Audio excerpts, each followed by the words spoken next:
de l'anus pour aller raccorder. Mais après la première chirurgie, vous aviez un sac.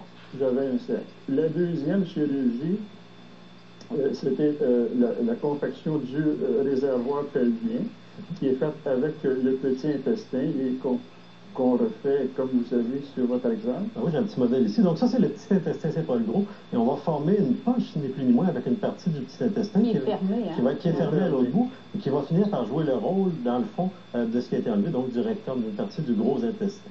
C'est ça, le réservoir pelvien, donc on voit ici en ce moment.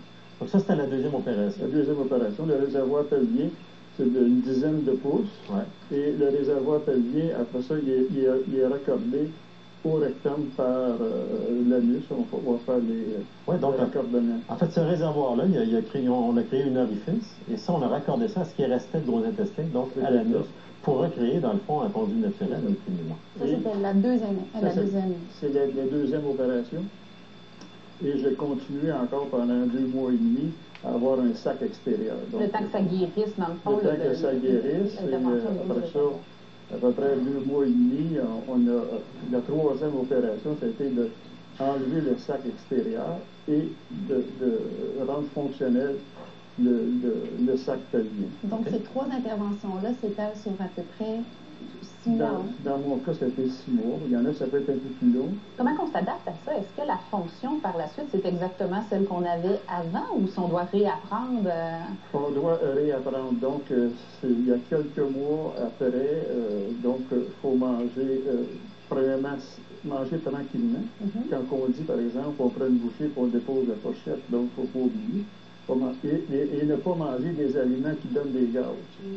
Parce que, au tout début, quand tu ressors de l'hôpital, il faut que tu t'habitues à te resserrer pour contrôler. Donc, à retenir les selles, et puis non, il va avoir une incontinence. Les selles et les gaz en même temps. Okay. Sinon, si tu ne t'obtiens pas, et justement, je l'ai vécu au tout début, lorsqu'on m'a dit, tu as 49 ans, il faut que tu t'obtiennes. Je me suis dit, avec les 49 ans, je suis capable.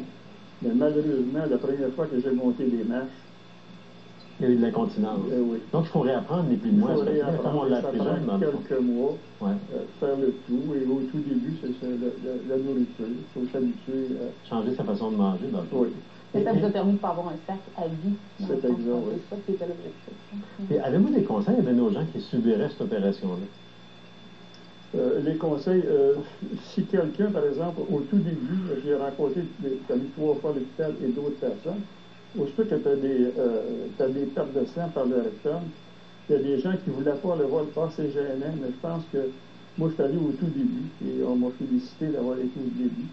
Parce que c'est ça, on a passé des examens et on s'est rendu compte que ça faisait une colite. Ça pourrait être une colite ou même un cancer chez d'autres personnes, donc ça vaut la peine de consulter. Maintenant, les médicaments sont encore plus efficaces qu'il y a 25 ans, donc peut-être qu'on ne peut même pas aller à l'opération dans la plupart des cas. Aujourd'hui, il s'en fait moins d'opérations. Moins qu'avant. Avec des réservoirs pelviens. Merci beaucoup, Claude, d'avoir témoigné de ça. Je pense que ça va aider bien des gens. Merci beaucoup.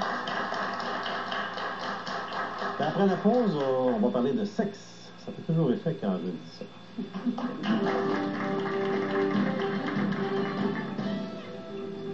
Après la pause.